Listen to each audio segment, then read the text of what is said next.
Buenas tardes. ¿Cómo están todos ustedes? Muy bien. Bueno, ha sido un poco complicado llegar acá, ¿verdad? Parece que nos han enviado al final de la universidad. Y hay personas que han estado dando vueltas y vueltas y bueno, ya pudieron llegar. Espero que ya...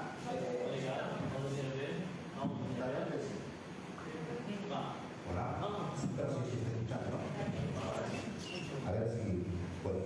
Y quiero también saludar a todos y cada uno de los amigos y amigas que en estos momentos nos están escuchando a través de las diferentes señales, porque aquí estamos un conjunto de comunicadores y comunicadoras que hemos hecho un pacto, una alianza de comunicación, entre las cuales pues, buscamos que haciendo parcería, como dicen aquí en el Brasil, podamos efectivamente tener una posibilidad de un alcance mayor en la cobertura que estamos realizando, porque estamos haciendo también una transmisión de este importante foro, el Foro Social Panamazónico, en su edición de este año. Y bueno, mi participación va a centrarse básicamente en hacer referencia a un poco histórica, por así decir, en el sentido de cómo la comunicación se ha ido también posicionando dentro de lo que es el mismo Foro Social Panamazónico. Porque así como hacemos referencia que la comunicación es un espacio de lucha que acompaña a los pueblos y comunidades hacia afuera, frente a las amenazas externas, también hay que señalar que el tema de la comunicación ha sido un tema de disputa a la interna misma del Foro Social Panamazónico, ¿no? Porque no se entiende todavía falta un proceso, digamos, de mayor asimilación y de mayor entendimiento de la importancia de la comunicación como proceso político, de cambio y de transformación social como tal. Y entonces, si hacemos un recorrido histórico de los 20 años que ya tiene el Foro Social Panamazónico, hay que señalar que ha sido un arduo trabajo para que hoy, en este foro, en este 10º foro, por ejemplo, la comunicación tenga un espacio concreto de discusión. Antes no lo tenía. No era posible que más allá de que los comunicadores hacíamos esfuerzos de las actividades autogestionadas que hoy se realizan. Y está bien, y hacemos la cobertura. ¿Y esto por qué desde mi punto de vista se ha ido dando?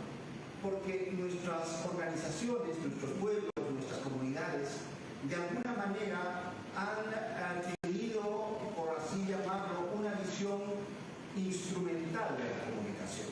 O sea, una mirada únicamente difusionista de la comunicación. O sea, han reducido la comunicación a medios de comunicación. Entonces, el entendimiento que se tenía por parte de las organizaciones, de los pueblos, de las comunidades, de los movimientos, era que la comunicación era la radio, la televisión, es decir, la prensa escrita, la internet. Entonces, la comunicación es igual a medios. Entonces, había un reduccionismo. ¿Y para qué sería eso? Bueno, la comunicación sería para difundir comunicados, para difundir los aspectos relacionados a las actividades que cada uno estaba desarrollando. Entonces, una primera idea, y estoy hablando de hace 20 años, cuando arrancan los procesos del Foro Social Panamazónico, había esa idea de reducción. Solamente ya desde el 2012, que empieza a desarrollarse el Foro de Cobija, que se dio en Bolivia,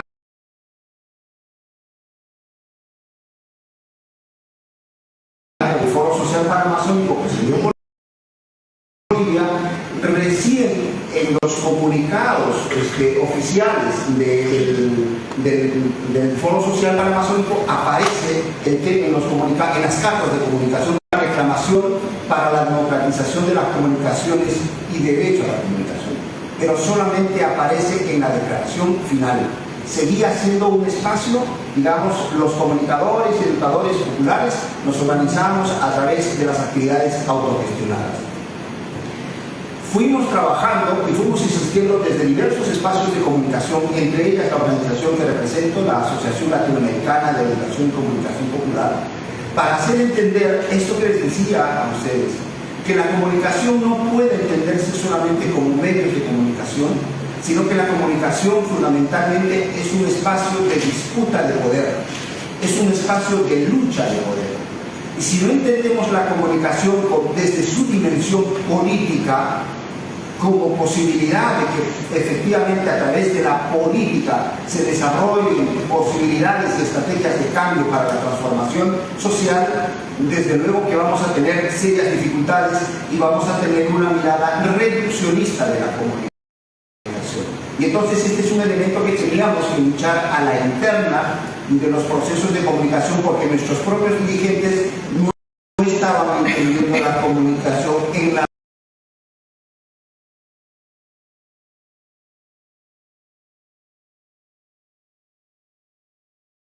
dimensión que debiera,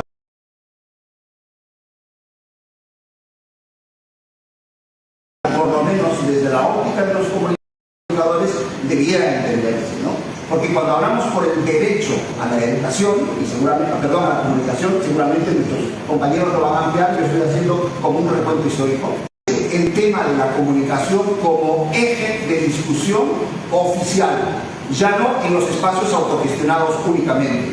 Y es en esos espacios donde ya también va saliendo, digamos, esa idea y también el entendimiento de nuestros propios compañeros y compañeras que efectivamente la comunicación, siendo bien utilizada, es un espacio que acompaña las luchas, es un espacio que acompaña los procesos, digamos, en los que están inmersos los pueblos y las comunidades. Y es por eso que ya empieza a debatirse el tema de la democratización y la posibilidad que nuestros propios pueblos y comunidades tengan también el acceso y que ellos mismos puedan ser incluso gestores de sus propios procesos comunicativos. Ese es el otro elemento que, digamos, destacamos en todo lo que se está señalando. Y entonces diríamos que a partir del 2012 recién empieza a entenderse la comunicación, la importancia de la comunicación como proceso político. 2017, en el foro panamazónico de Tarapoto, empieza ya a discutirse también como eje central dentro de las entonces se llamó las malocas, ¿verdad, Sonia? Las malocas, que ya se empezó a discutir la comunicación desde esta dimensión que les estoy señalando, y en donde aparece ya no solamente el pedido en las cartas de la democratización de las comunicaciones, sino también aparece el concepto del derecho a la comunicación. Es decir, que la comunicación no es patrimonio único de quienes han ido a una universidad o a un centro de estudios para aprender periodismo o alguna carrera afín a ello. De modo que la comunicación no es patrimonio solo del que tiene un cartón para demostrarlo, o un periodista para decir que yo soy el comunicador, sino que al contrario, más bien el derecho a la comunicación es el derecho inherente que tenemos todos y cada una de las personas de poder también expresar nuestra palabra, de poder visibilizar nuestras agendas. Y por eso, y con eso no sé cuánto tiempo ya voy, por eso diría que la comunicación es el hecho y la posibilidad de hacer visible las agendas de los pueblos y de las comunidades, en un contexto en el que los poderes mediáticos intentan permanente visibilizar, o digo, invisibilizar, desaparecer a todo aquello que signifique esfuerzos de lucha de los pueblos y de las comunidades. Entonces, la comunicación se presenta como una posibilidad de visibilización, de poner en agenda aquellos temas que los grupos poderosos intentan no ponerlos en agenda, los invisibilizan. Y la comunicación es una posibilidad también para fomentar y promocionar las propias lógicas comunicativas de nuestros pueblos y nuestras comunidades. la radio, la televisión, los medios tradicionales tienen sus lógicas, pero nuestros pueblos también tienen sus propias lógicas de comunicación. Y ahí tenemos que desarrollar procesos interculturales que permitan precisamente hacer esa especie de simbiosis de trabajar ambos lados. Y que también los propios pueblos y comunidades tengan la posibilidad de generar sus propios medios de comunicación. Entonces ese es el otro elemento que también hace parte del proceso del derecho a la comunicación. La comunicación también para desarrollar un mejor entendimiento de la realidad de lo que vivimos y despertar una conciencia crítica, y finalmente una comunicación para contribuir al cambio social. O lo que desde la comunicación hoy estamos trabajando, o por lo menos desde distintas organizaciones, la construcción de otro mundo posible, como se ha dado a llamar en los foros sociales mundiales, o como ahora nosotros estamos llamando la comunicación para el buen vivir. El buen vivir no solamente es esa construcción de un nuevo orden mundial, de un nuevo orden civilizatorio que nos permita cambios de transformación económico, social, cultural de nuestros pueblos y de nuestras comunidades. Yo lo dejaría ahí, estas ideas, mi querido Padre Julio, para seguir avanzando.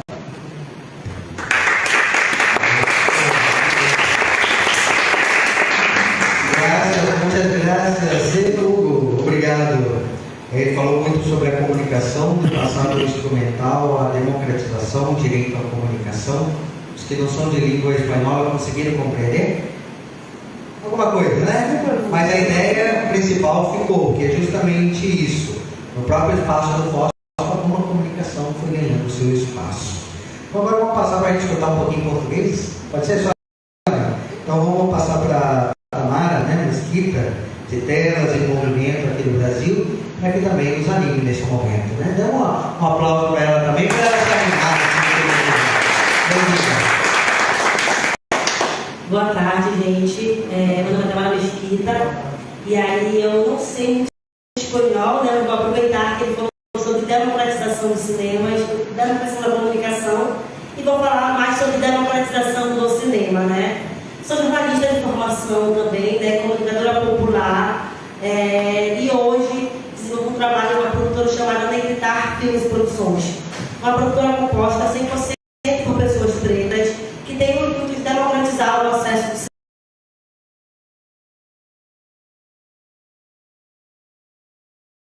do cinema, né? E aí fazer com que a gente possa usar esse cinema como uma ferramenta mais democrática, né? E trabalhando com pessoas pretas, periféricas e da Amazônia. Nós somos pretas, que lançamos inclusive o Pretas na Pandemia, que foi gravado durante a pandemia, né? Que conta a história de mulheres pretas. E também temos o Telas em Movimento, que é um festival de cinema das periferias e comunidades tradicionais da Amazônia. Hoje, né, o Telas está na sua 5ª edição, e esse ano estamos debatendo sobre narrativas climáticas, que aí é um tema também, né, que a gente tanto vem debatendo aqui nesse FOSPA, né? E aí falando como essa Amazônia, como a gente pode falar mais sobre isso, e nós usamos esse cinema como essa ferramenta de denúncia, de potência, só que dentro das comunidades, né? Até agora, né, nós passamos por 9 territórios, dando oficina nas comunidades, esse ano de 2022.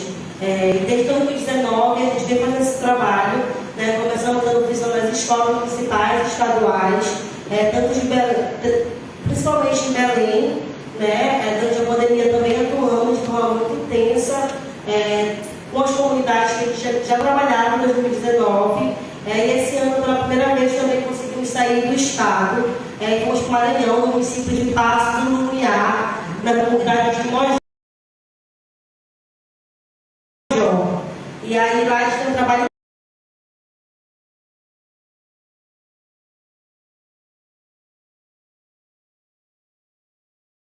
incrível também com a empresa dos mangues.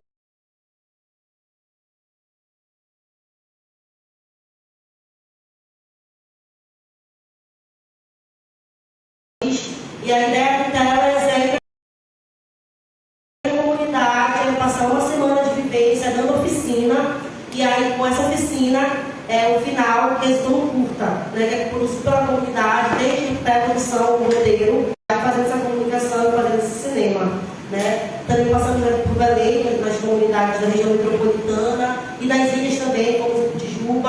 do Marajó, fazia oficina e todos resultam temas diferentes.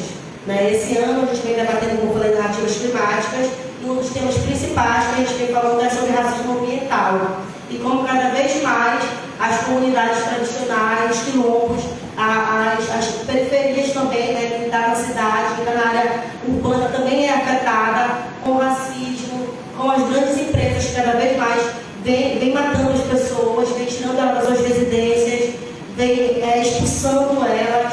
Então a gente tem desenvolvido esse trabalho, claro, com muito cuidado com a comunidade, né, que a gente sai, a comunidade fica. Então tudo é muito pensado junto com a comunidade, como nós vamos fazer essa comunicação, como nós vamos comunicar isso para os cinemas também, né? Porque é esse cinema que vai deixar vivo, escrito, vivido e ter experiências com as comunidades que estão ali todos os dias passando por várias violações de direitos, né? E também por muitas coisas boas, né? Porque eles estão ali produzindo, construindo suas próprias narrativas e suas próprias histórias.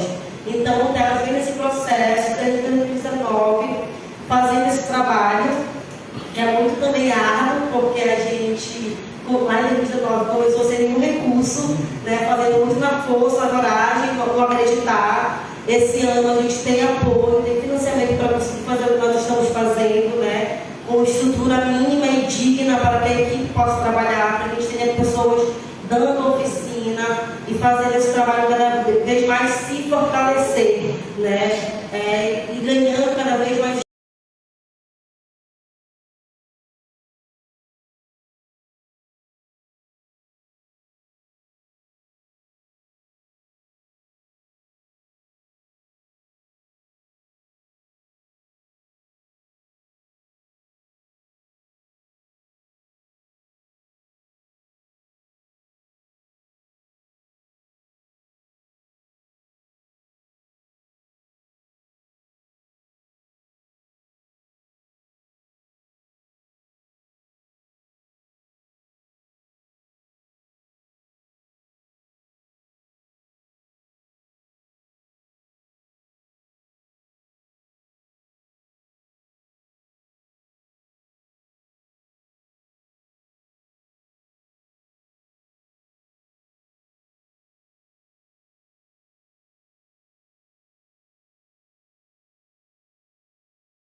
y cómo ir construyendo estos hilos, ¿sí? Uniendo estos hilos para hacer una comunicación amazónica. Creo que fue esto, ¿sí? Un poco. Entonces ahora sí vamos a pasar para continuar, porque después es importante también la participación de todos que están aquí, de todos aquellos que sientan.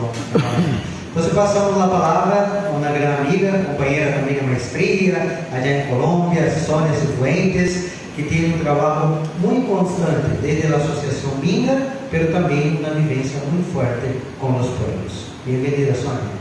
Hola, muchas gracias a Julio, a Hugo, a todas las personas que han estado caminando en esta dinámica de posicionar la comunicación como un derecho, a los compañeros que tienen sus experiencias en cine, desde lo audiovisual, pero también a quienes desde los distintos formatos han estado consolidando proyectos que permiten visibilizar la realidad de los territorios.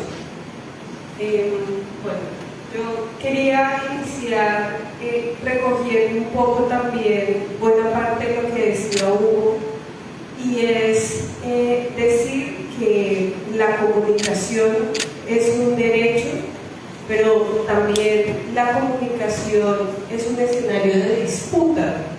Y como él contaba, incluso dentro de los movimientos sociales hemos tenido que disputarnos nuestro espacio para ser reconocidos como un bastión incluso de las luchas políticas que estamos adelantando. Cualquiera que sea el tema,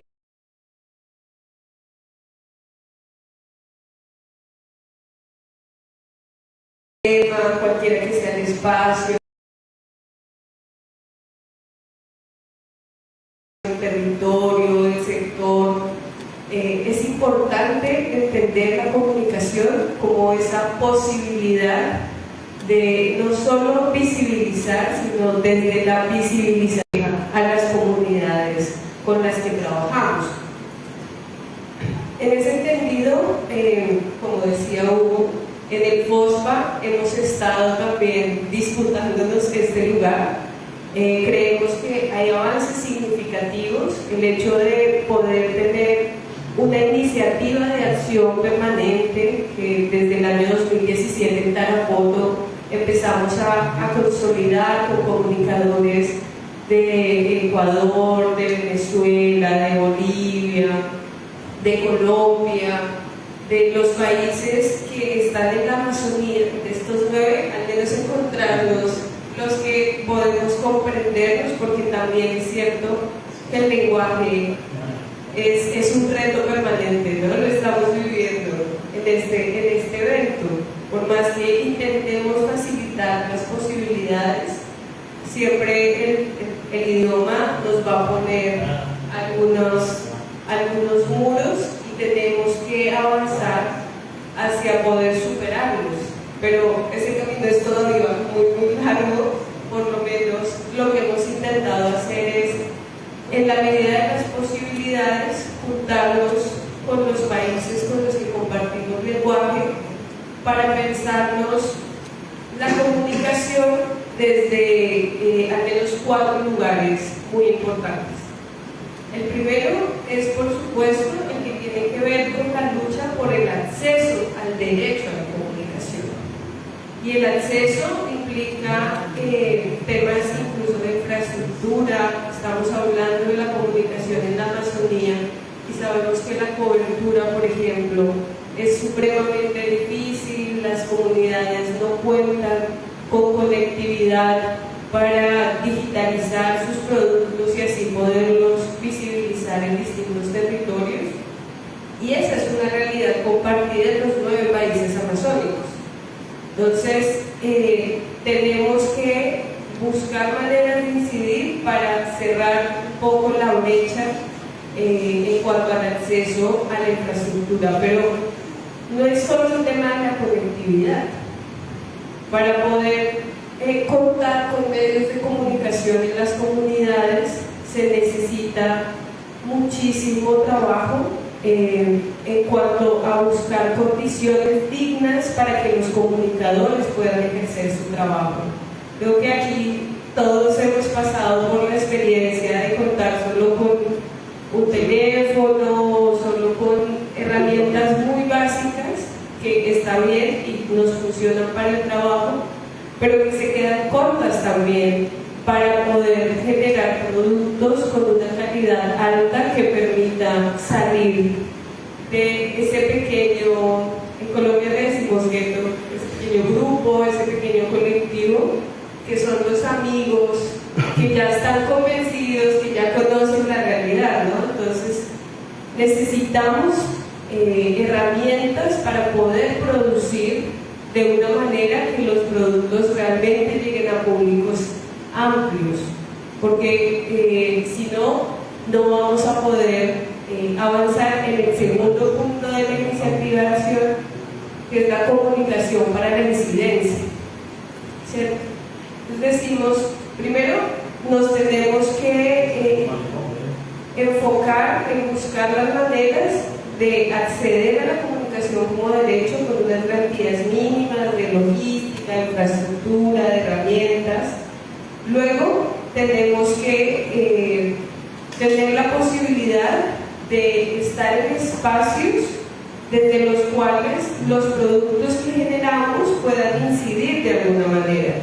Porque todos tomamos videos, pero ¿cuántas personas ven el video que tomamos? Y de esas personas que ven el video, ¿cuántas pueden tomar decisiones para que se modifique buena parte de lo que estamos denunciando? ¿Cierto? Entonces, allí es supremamente importante avanzar en la construcción de productos que estén pensados con mensajes políticos claros, ¿cierto? Ese es el tercer punto de nuestra iniciativa, que es generar espacios, ojalá de formación, que permita que los y las comunicadoras cuenten con una cualificación política que permita que los productos tengan contenidos que realmente estén enfocados hacia la búsqueda de las luchas, de los procesos, de los pueblos, de las comunidades que representan. Nosotros en el FOSPA hemos insistido mucho en que la comunicación no es solo tomar la foto. No, nosotros no solo manejamos cámaras, no solo editamos productos, sino que cada una de las fotos que hacemos debe tener un sentido y debe responder a esas apuestas políticas, insisto mucho en eso, para que realmente con esos productos las comunidades puedan incidir. Y una vez tengamos estas condiciones, también poder desde la comunicación motivar a la movilización y la transformación de las realidades que nos están afectando en los territorios. Sabemos que son muchísimos los retos, la Amazonía, pero no solo la Amazonía, sino en general Latinoamérica, cuenta con unas condiciones difíciles para que la comunicación realmente pueda ser el escenario que nosotros hemos visto debería ser para realmente aportar hacia el buen vivir, ¿no? Sin embargo, a pesar de esas permanentes retos a los que nos enfrentamos, como los villaricos, la cobertura, el acceso a los espacios, tenemos que seguir disputando los escenarios comunicativos que hoy están centralizados, por ejemplo en Colombia, por las fuerzas militares o por espacios religiosos. Uno de los escenarios más importantes para posibilitar el trabajo comunicativo democrático y democratizarlo son las emisoras comunitarias. Sin embargo, en Colombia las emisoras comunitarias están concentradas absolutamente por el Ejército Nacional y por distintas, principalmente Iglesia Católica, pero también por otros procesos religiosos que no permiten que los movimientos sociales realmente puedan acceder a estos escenarios, ¿no? Esas también son las luchas que los comunicadores estamos dando. Es importante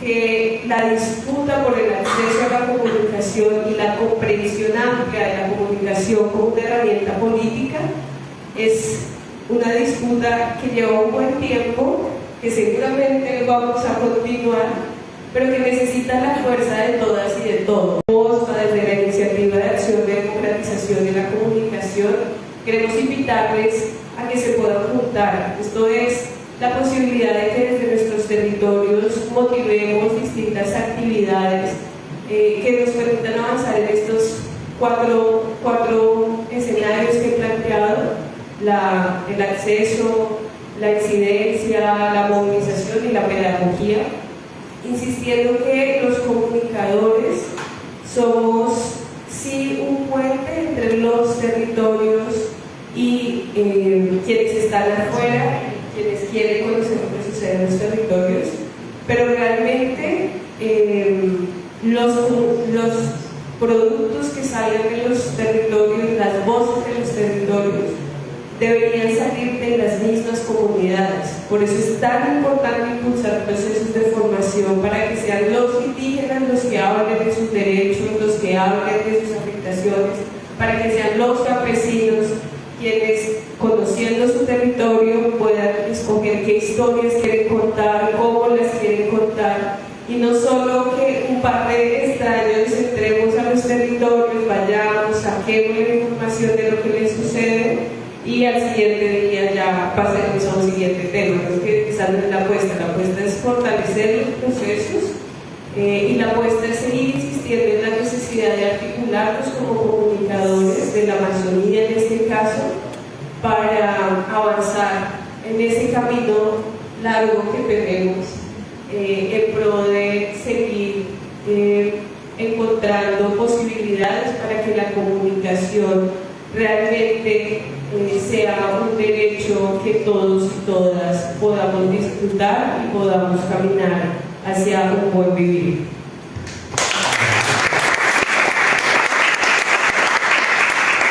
Obrigado, Sônia. Sônia, então, falou muito sobre, seguindo essa mesma linha, né, da comunicação como um direito, né, esse espaço também de disputa que acontece, onde, como movimentos populares, né, devemos levar adiante essas lutas políticas. É uma iniciativa de ação concreta no nível da Panamazônia. E ela traz 4 situações concretas que todos enfrentamos. O primeiro é o acesso ao direito à comunicação, né? Frente, entre outras coisas, as dificuldades que vivemos em todo o território amazônico, dos 9 países que têm o território amazônico. Superar essa brecha, né, da infraestrutura, de ferramentas, de outras situações, buscando condições dignas, né, de chegar aos públicos também amplos, para fora daquele nosso grupinho que nós temos o acesso sempre.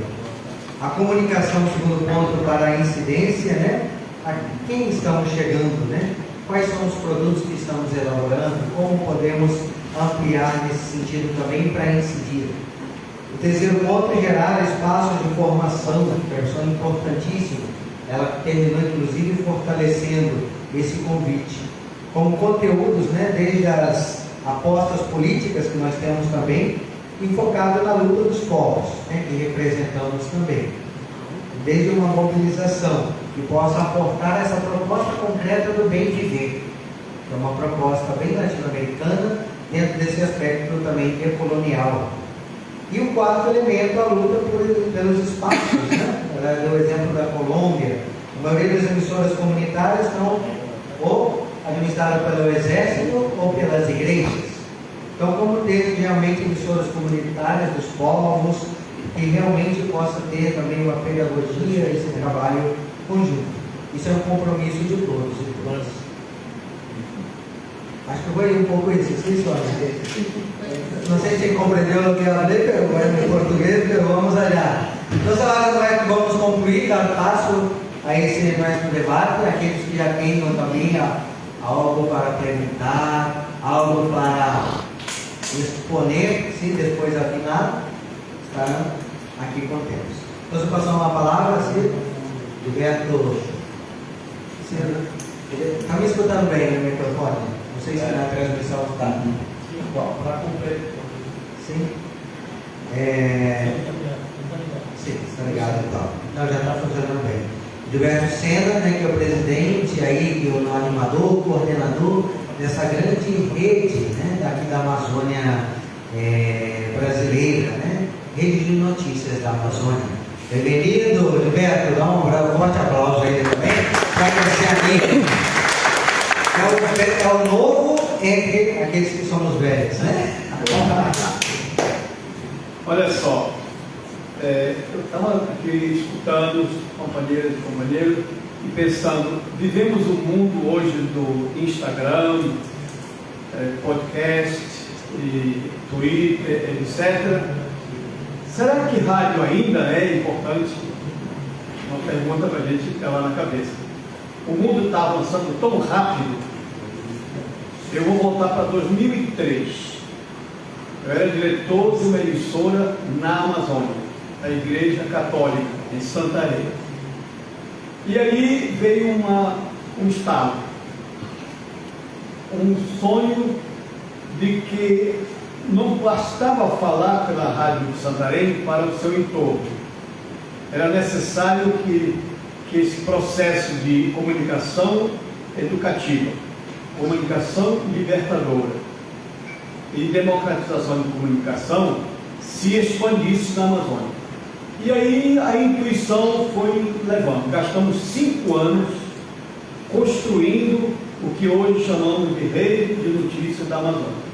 De 2003, passamos inclusive pelo presente de visitar a LER, e a LER também sacou a importância de comunicação na rede, na Amazônia brasileira, nos deu um apoio inicial importante de capacitação, e foi construindo assim, sabe?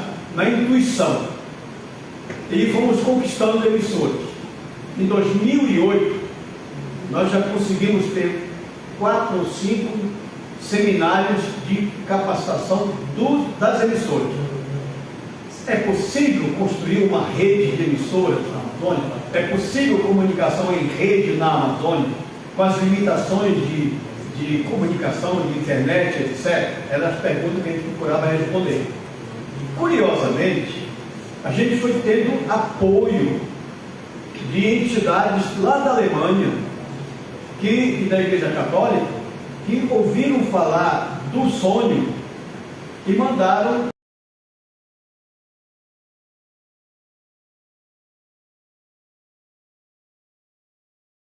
um técnico que veio verificar se valia a pena investir nesse processo. Por isso, nesses 5 anos, foi um processo assim, de aventura, de acreditar e de insistir. Em 2008, nós tínhamos já um estatuto da rede. Ela foi definida como uma organização autônoma, próprio, e aí começamos a trabalhar com 15 minutos de notícias, produzido por 5 emissoras na Amazônia. Era Manaus, Coari, Santarém e a Boa Vista. E botou mais uma que eu não lembro. FM, parece. Começamos com 15 minutos de notícias. Um ano depois, nós já éramos 10 emissoras. Mas um pouco adiante, já éramos 14 emissoras que foram aderindo ao processo. Significa emissoras que viviam isoladas. Nós tínhamos na Amazônia, em 2005, 2006, eu vou chamar um nome assim meio até elegante. Nós tínhamos uma dezenas de emissoras populares. O que se tinha de popular? Eram ligadas à Igreja Católica. Não que elas fossem perfeitas, pelo contrário, eram precárias. E lutavam no seu entornozinho. Mas quando ouviram falar da possibilidade de trabalhar em rede, começaram a acreditar. Quando foi em 2008, nós já estávamos com 4, 5 emissoras produzindo 15 minutos de notícias. Um ano depois, nós tínhamos 10 e assim foi a chegar ao que hoje são 20 emissoras em 7 estados dos 9 da Amazônia. Só não estamos presentes no Mato Grosso ainda, nem em Tocantins. Bom, como foi que se foi construindo isso de uma maneira coletiva? Inclusive, houve um momento na hora de construir o estatuto, onde dois pensaram de se formar uma rede católica de emissoras da Amazônia. Por quê? Porque estavam trabalhando com emissoras ligadas com a Igreja Católica, não porque fosse mais santa, nem melhores, porque era melhor o diálogo, era mais fácil se chegar a consenso de encaminhamento. Porque, como nós queríamos trabalhar em emissoras em rede na Amazônia, o objetivo era ser diferente das emissoras comerciais. As emissoras comerciais sempre estiveram ou na mão de políticos ou na mão de igrejas confessionais, inclusive da Igreja Católica, que tinha a sua rádio para rezar a missa, para ter a voz do bispo, para ter os programas devocionais. Então, nós queríamos fazer exatamente uma rede que tivesse o sujeito da comunicação, os lutadores sociais da Amazônia. Então, foi assim como definindo a ideologia, vou chamar hoje aqui, a ideologia da rede de notícias da Amazônia. O sujeito da comunicação não é o comunicador, é o receptor. É o lutador social dos 7 estados da Amazônia. Por isso, nós fomos construindo um estatuto que tinha essas definições claras. Então, vou dar um exemplo de como, ao longo dessa caminhada, e vou falar, quando tiver 3 minutos, eu vou falar sobre as nossas fragilidades, mas veja só, como nós definimos uma ideologia da rede, como nós definimos que o sujeito da comunicação era o lutador social da Amazônia. Então, uma das companheiras produtoras de uma das emissoras não sacou logo essa história. E um dia houve uma inauguração de uma escola. Ela fez uma notícia bacana, entrevistando o deputado que conseguiu o recurso para construir aquela escola. E elogiou, e não tinha uma palavra nem dos alunos, nem dos professores daquela escola. Aí ela manda a notícia para ser publicada. Ela manda para a cabeça de rede, que é em Santarém. E a cabeça de rede coleta as notícias e arruma e devolve para todas as emissoras poderem transmitir. Nós fomos obrigados, com muito jeito, a devolver para a moça, dizer que desculpava que nós não íamos transmitir aquela notícia porque ela estava fora da linha ideológica da rede. Ela ficou muito chateada, porque ela não entendeu logo, mas ela não leu o manual. Nós construímos um manual chamado Manual de Produção para que fosse assim a nossa cartilha para quem se metesse a ser produtor de notícias. Então esse manual foi feito também de maneira coletiva e onde se definia o que significa ser membro da Rede de Notícias da Amazônia, qual é o objetivo da Rede de Notícias da Amazônia, como é que se faz, nós queremos, só já falta 3. Agora que eu comecei. E terceiro, nós tínhamos que nos preocupar inclusive com a linguagem, porque nós não temos uma Amazônia, nós temos várias Amazônias. E quando nós estamos trabalhando comunicação em rede, nós temos que nos preocupar de que a nossa comunicação possa ser entendida por essas Amazônias distintas. Vou dar um exemplo de um. Nós temos uma farinha de peixe lá na região do Baixo Amazonas, que se chama piracuí. Mas lá em Boa Vista, eles não conhecem piracuí. Aqui em Belém, eles só conhecem piracuí quem é lá do Baixo Amazonas que compra de lá, não se faz daqui. Portanto, a palavra piracuí, ela é uma palavra regional dentro da região. Então, quando se fizer uma notícia, o manual oriental tem que ser traduzir o significado da palavra, para que o outro lá no Acre possa entender o que nós estamos comunicando. Tudo isso foi trabalhado no manual. Bom, já só tem 2 minutos, eu vou resumir agora. Rapaz, eu estou chegando. Então vamos lá. É que quando eu falo sobre a rede, que eu tenho um tesão, sabe?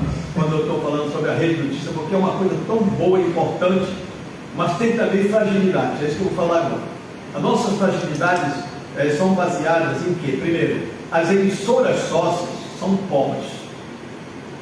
Umas não têm nem equipe de jornalismo. Tem 1 ou 2 pessoas para produzir notícias locais. Então essa é uma fraqueza. As emissoras são pobres. Pelo estatuto, cada emissora devia contribuir com R$200 por mês para alimentar a administração da cabeça de rede. Das 20, apenas 4 mandam R$200 por mês. Então a gente vive dependendo da VAC, da Ontivênia, dos nossos aliados que acreditam na nossa luta. né? Então, mas é a limitação das emissoras. Segundo, a carência de capacitação para a geração de notícias libertadoras na Amazônia. Então, é preciso capacitar os produtores de notícias. Eu admiro uma companheira de uma cidade pequena, próxima de Manaus, a 100 km de Manaus, que se chama Careiro, Anderleia, de uma cidade pequena. Ela produz todo santo dia uma notícia. Como ela consegue é um milagre, porque é uma cidade pequena, né, e próximo de Manaus. Enquanto outros mandam uma notícia por semana, outros mandam de 15 em 15 dias, é um problema, um desafio. Tá? Chegamos ao ponto de nossa rede, cabeça de rede, que é composta hoje de duas jornalistas, uma produtora e a gestora. São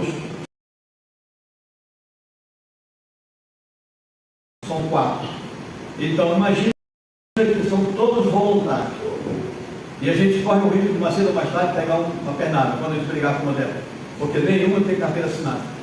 São voluntários. A gente tem um documento chamado de trabalho voluntário, mas cada uma recebe um prolabore, né, de R$2.000, R$1.500, conforme. Então, a gente mantém isso, porque essas 4 pessoas, elas são exatamente a alma da rede, porque elas puxam as notícias da base. A notícia não pode ser de internet, a notícia não pode ser do Nordeste, são notícias da Amazônia para a Amazônia, para os amazônidas se escutarem e se partilharem suas esperanças, seus desafios. Essa é a importância da rede. Mas a fragilidade são essas que eu acabei de falar e outras.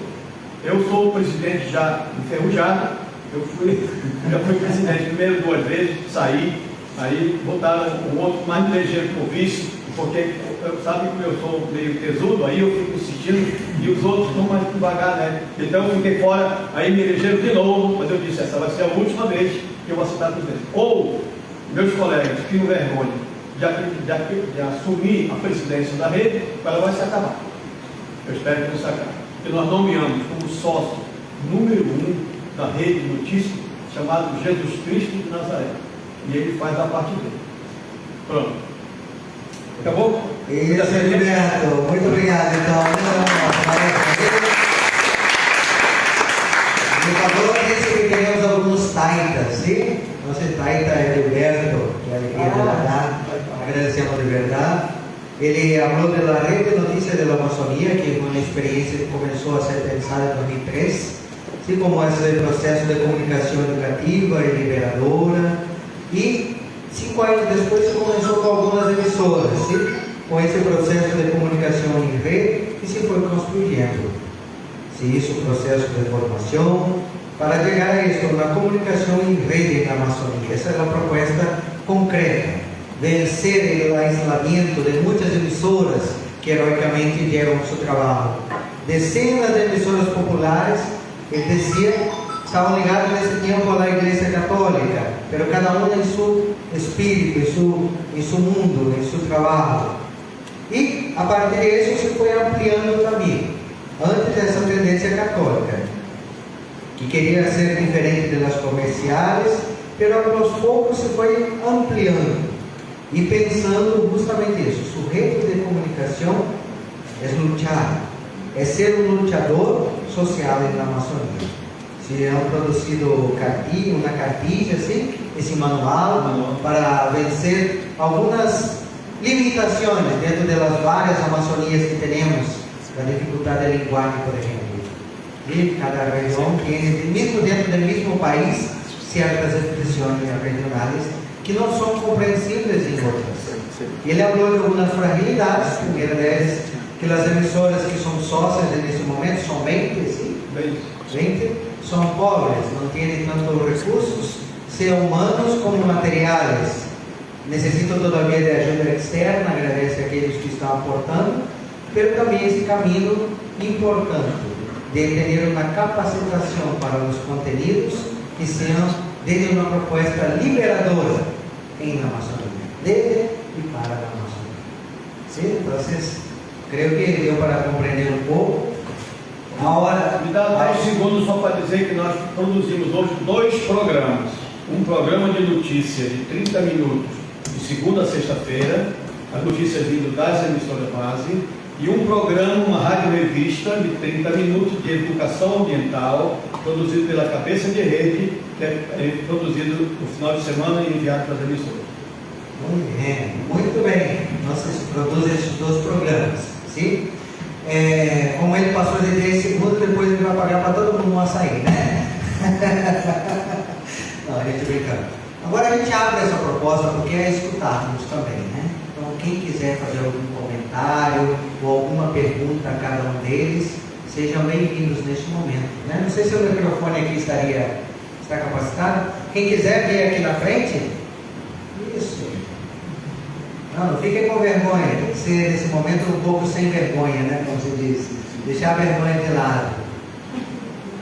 Se é um comentário sobre uma experiência, aí uns 2 minutinhos, sim, para que demos uma oportunidade. Bem-vinda, Aura.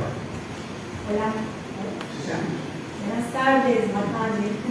Soy Aura, de Colombia. Aura. Aura.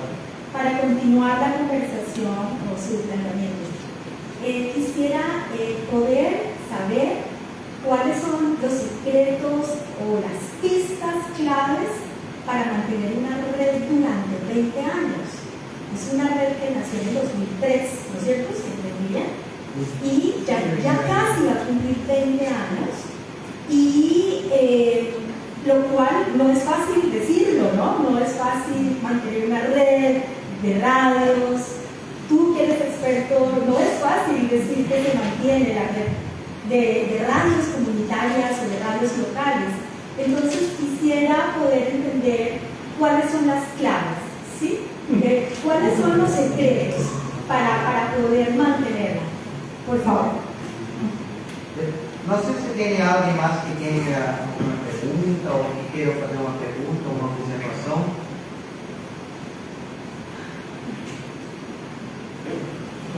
Faz aquele. Melhor ele vir aqui, porque aí aparece lá também e o pessoal vê quem que é que está colaborando. Oi, boa tarde, meu nome é Emerson, em Recife. É muito bom estar aqui, muito bom ver assim, que de diferentes espaços há pensamentos muito parecidos, muito sinérgicos. Assim, eu fico muito emocionado mesmo, assim, porque às vezes a gente acha que está lutando assim, meio sozinho, e aí a gente encontra, enfim, de outros países e outros lugares, né? Tá junto, assim. Acho que são 2 coisas. Primeiro, para o Hugo, eu sinto também, assim, a gente sente, né, dos próprios movimentos, da própria esquerda, enfim, do próprio ativismo, essa grande dificuldade interna, né, da disputa de comunicação, assim, né, que acaba sendo muito difusionista, como você falou, muito instrumental, terceirizado até, né, assim, né, as pessoas chegam para divulgar notícias, tem que divulgar alguma coisa que vai acontecer, sem pensar esse processo, né, como é que se constrói desde a produção, a edição, a execução, a recepção, enfim, né, em termos políticos e estratégicos. Então, assim, a minha pergunta e aí você estava falando do FOSPA, que hoje a gente tem alguns espaços de comunicação, mas eu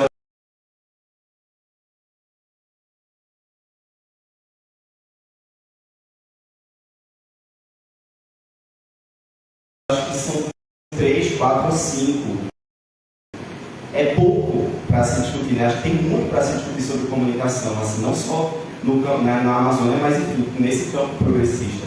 Então, assim, como é que a gente faz para ganhar mais consciência desses espaços internos, né, dos companheiros e companheiras? Como é que a gente defende dentro dos nossos próprios pares essa comunicação estratégica, assim, né, de fato? E tem que ser pensada politicamente. Uma outra coisa, acho que, enfim, não pode ser geral assim, a gente tem um maior acesso, talvez, a algumas tecnologias, mas a gente tem cada vez mais acesso à informação, de qualidade ou não. Inclusive de desinformação, né? Então, assim, é tanta coisa, tudo parece que tudo se transformou em narrativa, né? Em história, assim, a gente perde até a relativiza muitas coisas. Então, como é que essas redes, como é que esses lugares e essas informações também podem ajudar a gente a pensar esse problema global que está sendo de desinformação? A gente está vendo isso muito mais, né, aqui no Brasil, assim, com as possibilidades das eleições, mas como é que isso também pode ser pensado dentro das estratégias que vocês estão construindo, assim? se isso chega até vocês, a questão da desinformação, se essa comunicação é pensada nessa luta também contra essa desinformação hegemônica, né, que está se construindo aí no Brasil e até mundialmente. Assim. São essas provocações. Obrigado. Vamos lá, vamos começar aqui continuar pensando. Estamos escutando? Sim. Agora sim. Agora eu vi. Então tá bom. Então, uma primeira pergunta então, para o padre Gilberto, então, né? Como manter uma rede, né, por muitos anos, né? Quais são as chaves? Quais são as chaves para pensar nisso? Um livro de receitas não existe necessariamente, mas quais são a partir da experiência? Uns 2 minutinhos para responder para lá. Eu encontrei 4 chaves para explicar. Uma, quando Jesus Cristo sentou-se, o pessoal estava com fome, tinha umas 8.000 pessoas, e ele virou para os discípulos e disse: "Dei vocês mesmo de comer." E eles se espantaram que eles só tinham 2 pães e 5 peixes. E Jesus disse: "Tá bom, o milagre vai acontecer." Mandou a turma se sentar, ficaram olhando para ele, e ele começou a repartir aqui os pães, os vizinhos. Aí quem tinha começou a repartir. Fez a primeira brincadeira. Primeira chave, nós nomeamos Jesus Cristo como sócio, número 1, para nos inspirar cada vez no processo. Segunda chave, uma certa teimosia de acreditar que é possível realizar algo que parece impossível. Então, esse chama-se teimosia. Não sei em espanhol se essa palavra é teimosia.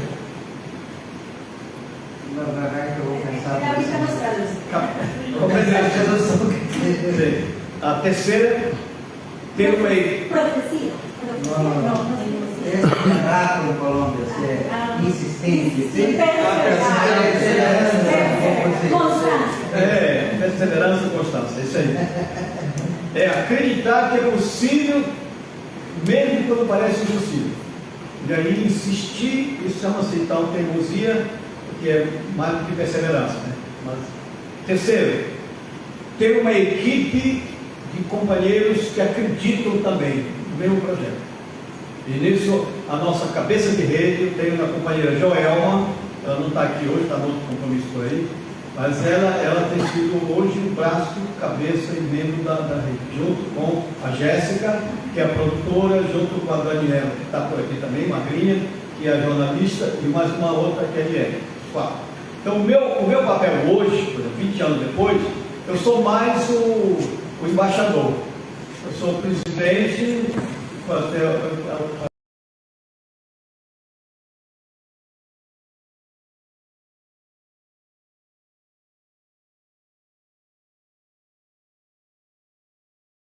A reconhecimento da direção, mas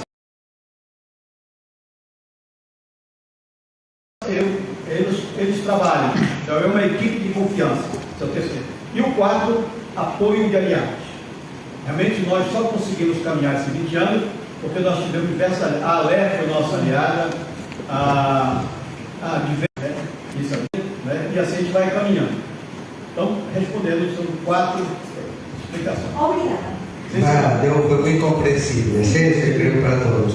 O Emerson, sim, sua emoção certamente a nossa também, porque a gente, quando vai construir, quando a gente encontra alguém que está trabalhando junto, nos dá muita força, né? Essa sinergia, como dizer. E ele perguntou para o Hugo, entendeu a pergunta, né? Sí, lo que preguntó. Eso. Más o menos logrado entender, no sé si puedes. Diante dessas disputas internas que tem, inclusive dentro dos movimentos e tudo mais, como você comentou ao princípio, né?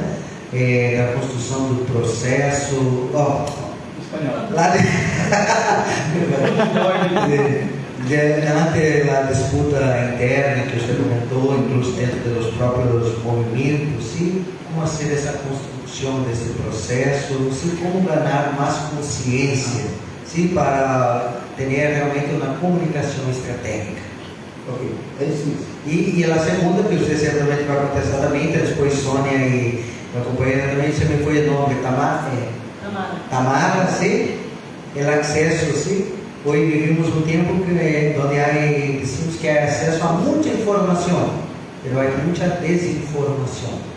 Entonces, ¿cómo ayudar a pensar en esa estrategia para vencer?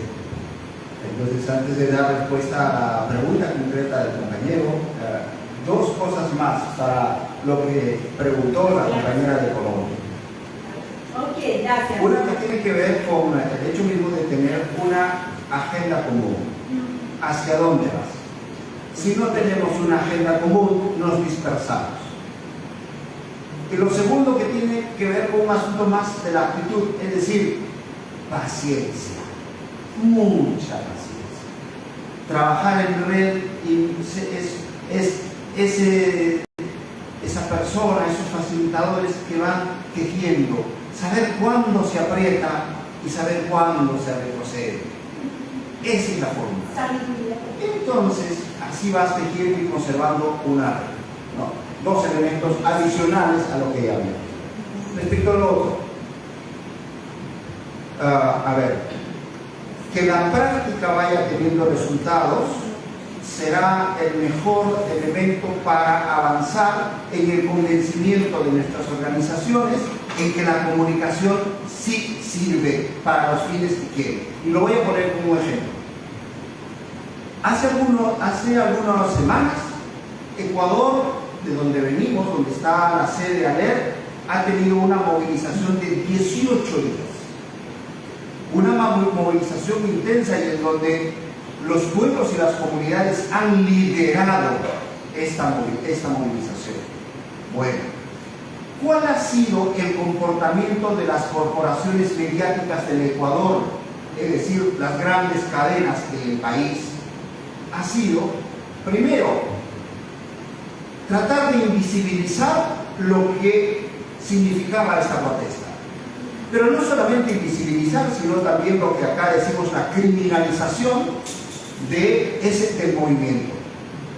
¿Qué es lo que ha hecho que más bien al final el movimiento indígena ecuatoriano salga fortalecido? Ha tenido como su gran aliada a los propios medios de comunicación de carácter popular alternativo que le han hecho una lucha ideológica política frente al otro poder. Y eso no ha permitido de que la movilización quede en saco roto, sino que ha permitido tener frutos políticos. En este momento están discutiendo y en mesas de discusión las organizaciones. Miren ustedes, ahí la comunicación jugó un rol importantísimo. Y eso es lo que los comunicadores y comunicadoras intentamos decirle al FOSPA, decirle, compañeros, acá la comunicación no es una cosa etérea, la comunicación es una cosa concreta, que permite cambios y transformaciones reales para la sociedad, para el buen vivir que estamos digamos, aspirando como organizaciones, como movimiento, como sociedad. No sé si he respondido su pregunta.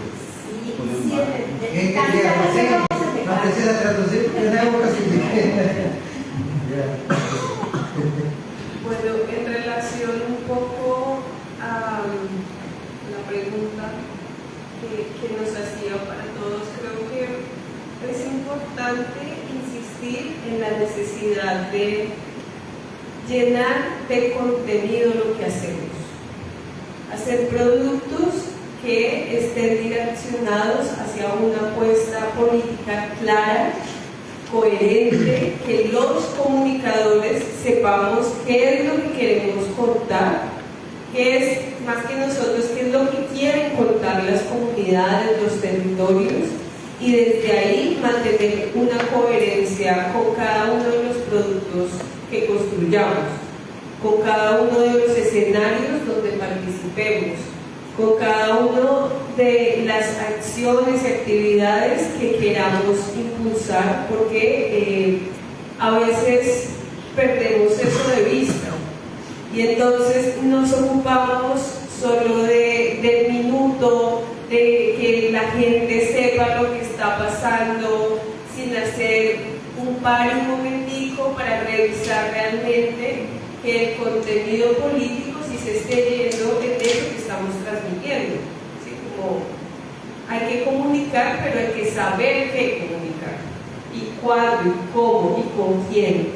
Entonces, esa es una primera cosa.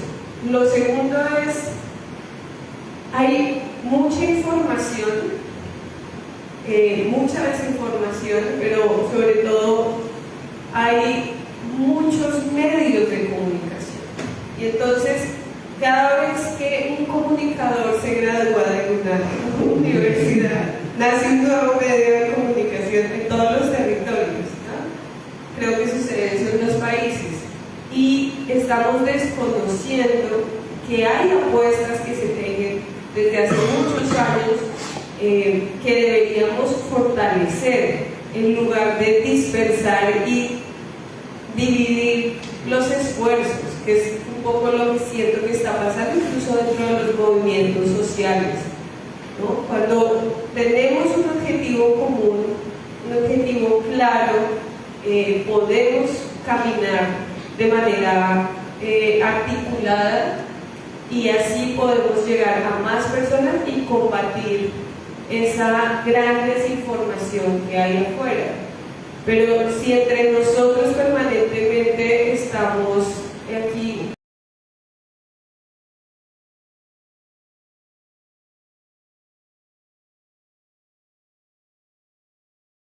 Hugo decía algo muy sabio, y es: hay que saber con quiénes podemos trabajar y hasta dónde, cuándo avanzar, cuándo retroceder. Creo que eso pasa mucho también por los egos, a veces, que se manejan en lo que podemos adelantar, incluso dentro de los movimientos sociales, y es importante superar eso para poder realmente avanzar hacia las transformaciones que soñamos, porque separados no lo vamos a hacer. En esa medida, yo creo que es importante, más que apostar por nuevos medios de comunicación alternativos, populares, que hay que tenerlos, pero creo que más allá del medio hay que avanzar en la cualificación de los contenidos. Hay que generar espacios de encuentro, de laboratorios colectivos, donde podamos construir los mensajes y luego a esos mensajes darle la forma que queramos: audiovisual, radio, escrito, fotografía, pero insisto en la cualificación de la construcción de los contenidos, porque muchas veces sucede que la gente se pelea en las emisoras o algún medio de comunicación, y luego, como decía el compañero, en unas condiciones muy difíciles, nos estamos obligando permanentemente a sostener algo que no podemos, porque no hay garantías dentro de ese desconocimiento de la comunicación como derecho. No hay garantías, y entonces al final resultamos con emisoras comunitarias, las pocas a las que podemos tener acceso, pasando música comercial todo el día, o haciéndole publicidad a las empresas mineras que están sacando los distintos bienes de la naturaleza de los territorios. Y entonces, ¿dónde está la coherencia? Y eso pasa porque no hay suficiente cualificación de la construcción de los contenidos, y al final los periodistas también tienen que sobrevivir. Las emisoras, que están en condiciones muy pobres, que eso pasa en todos los países, tienen que buscar la manera de sostenerse económicamente hablando, y eso significa recibir incluso recursos de actores que están en contravía de las que hemos dicho son nuestras apuestas de lucha.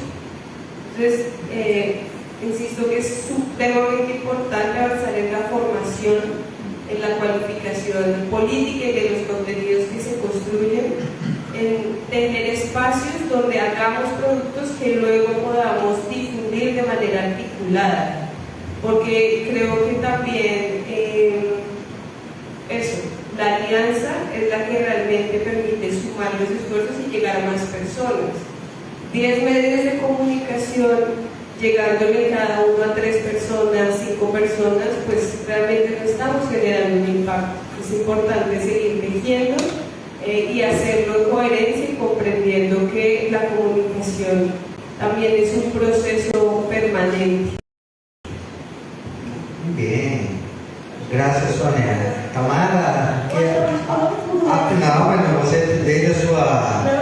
experiência e importante. No começo, quando ela fala muito sobre ouvir as comunidades, eu acho que isso é muito essencial, né?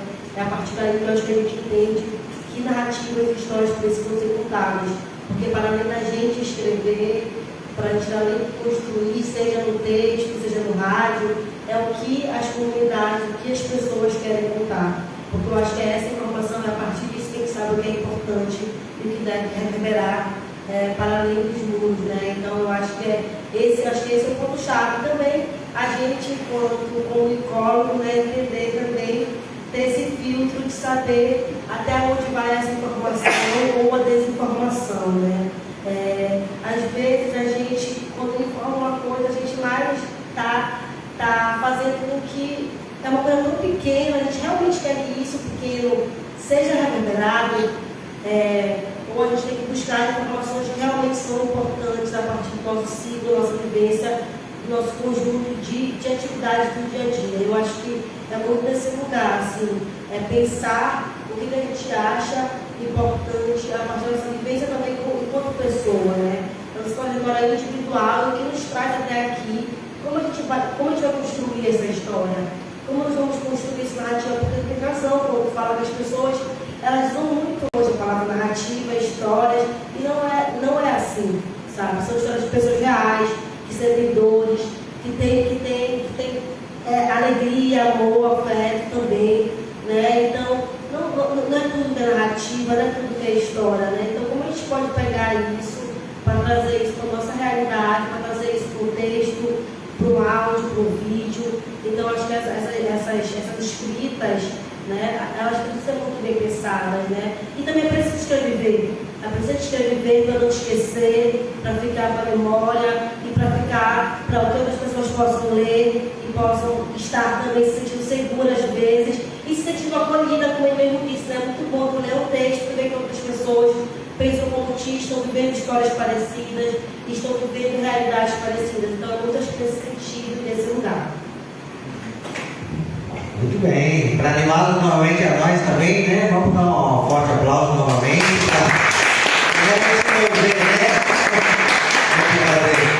Agora não sei se tem algum companheiro ou companheira. Venga, Lorenzo. Isso. Quem mais? Isso, uma companheira também de Colômbia. Allá também do Equador. Gracias, compañeros y compañeras. Quería preguntarles acerca de, obviamente, para que esta democratización de la comunicación sea una realidad, con políticas públicas y financiamiento y un montón de, condiciones. Pues quería saber por cada uno de sus países cuáles son los desafíos más digamos, inmediatos en términos de política pública de democratización de la comunicación. En Brasil, digamos en el caso de Colombia, que hay un nuevo gobierno, entonces, bueno, hay gente que da oportunidades, pero yo no he visto que ellos hablen mucho de ese tema. Cuando leí el plan de gobierno, no hablan nada de democratizar la comunicación. En Brasil, no sé tampoco, pues ahorita el gobierno no está pensando en eso. En el caso de, pues, que estás en Ecuador, pues hay la ley de medios, que ahora le están tratando de diluir.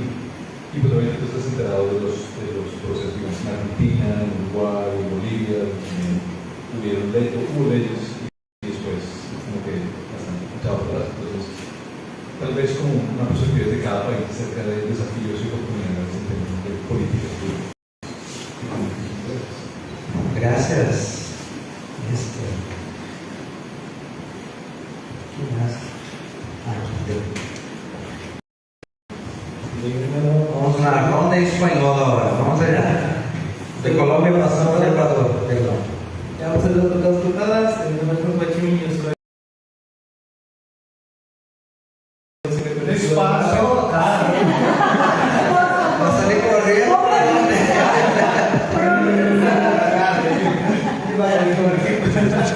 De Corampe, la coordinadora de medios comunitarios populares del Ecuador. Es una organización que tiene 32 años de trabajo en el país y somos parte de Italia, toda la junta que estamos haciendo. Felicitarlos primero por las experiencias contadas, el trabajo fuerte que es de la comunicación popular, de la lucha conquistada. Y mi pregunta más bien es cómo pensar en el futuro de los medios de comunicación o el futuro de la comunicación.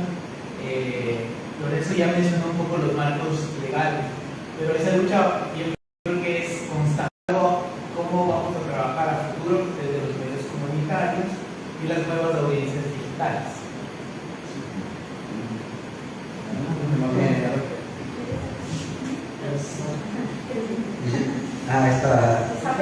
Está pensando na próxima ronda, vamos lá.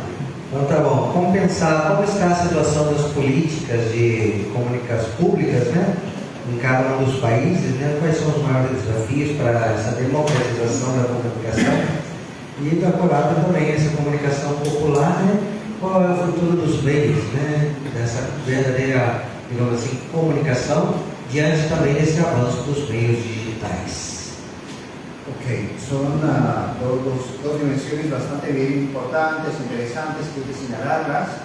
Creo que si hacemos un balance en relación a lo que significa el tema de las legislaciones en materia de comunicación, digamos en América Latina, habría que ver que en los últimos años, en la última década, si podríamos decir, han habido aspectos que resultan bastante, de alguna manera, interesantes, algunos avances, algunos hitos en que Argentina, Bolivia, Ecuador, El Salvador, en algunas reformas que se ha hecho allí, Uruguay, hayan avanzado en materia de democratizar la comunicación, sobre todo en cómo se democratiza también el espectro radioeléctrico, es decir, había una concentración excesiva de los medios de comunicación en pocas manos y cómo estas legislaciones han hecho posible que de alguna manera haya una redistribución de todo ello, lo cual implica una cierta democratización y que en general podríamos decir que avance en materia de legislación, pero que también tiene sus retrocesos, porque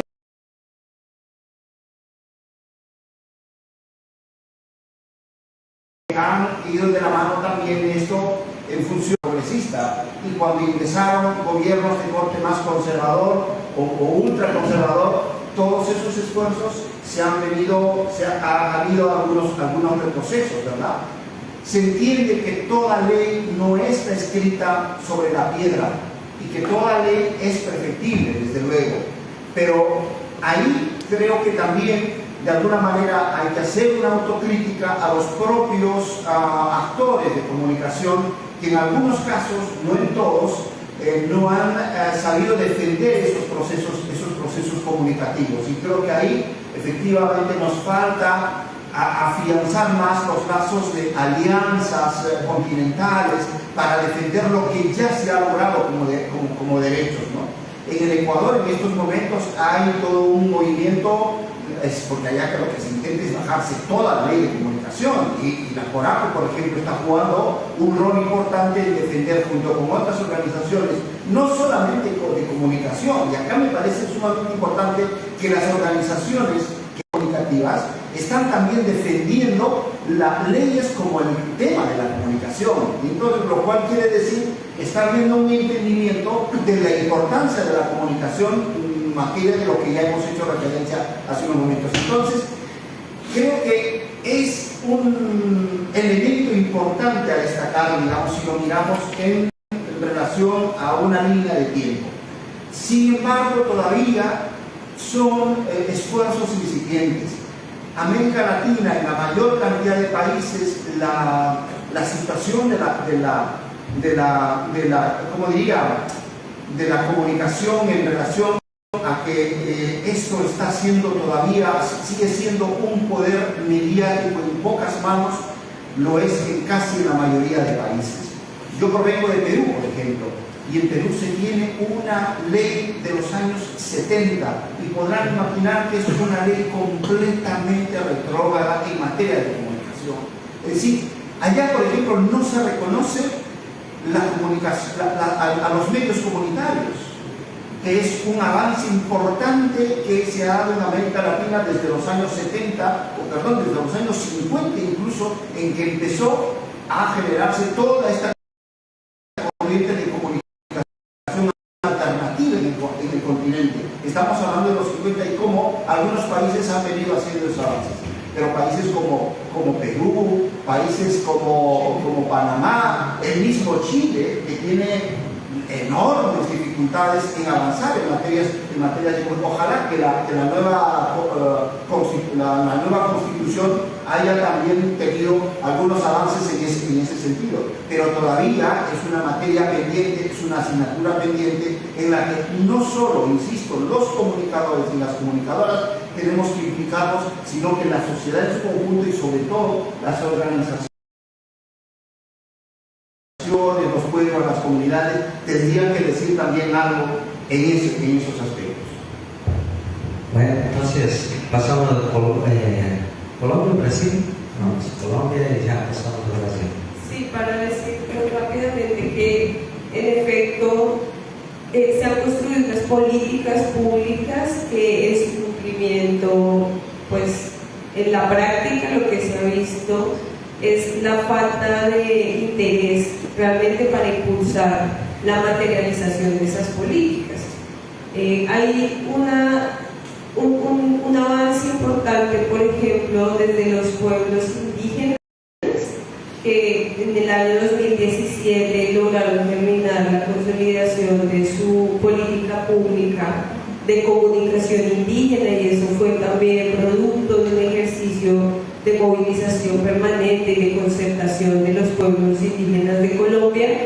Tienen el documento, pero las garantías realmente no llegan a ningún lugar. Hay avances que políticamente, digamos, en el mensaje simbólico que envía, pues habla de la necesidad del reconocimiento de lo que hemos estado hablando en esta mesa, ¿no? De la comunicación como un derecho, de la comunicación desde y para las organizaciones y comunidades que habitan los territorios. Pero eso no viene como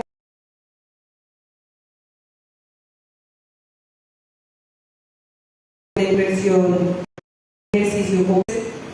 Claro, son políticas que debemos seguir buscando la manera de que se materialicen. Creo que los pueblos indígenas en Colombia nos han dado una lección gigante en términos al menos de lograr consolidar una relación permanente para el tema comunicativo. Debemos avanzar para que los diversos sectores, comunidades que habitan en Colombia también puedan tener ejercicios similares, los pueblos negros, los campesinos, en fin, poder hacer también una articulación mucho más grande que permita que todos los actores comunicacionales puedan incidir en esta construcción de las políticas públicas. Hace unos años, en una movilización permanente y sostenida en Colombia en el marco de la Junta Agraria Campesina, Étnica y Popular, también como parte de los acuerdos estaba trabajar el tema de comunicación, pero insistimos, eso es algo que se queda sin un fundamento fuerte que permita materializar lo que se escribe en los documentos. Só um minuto.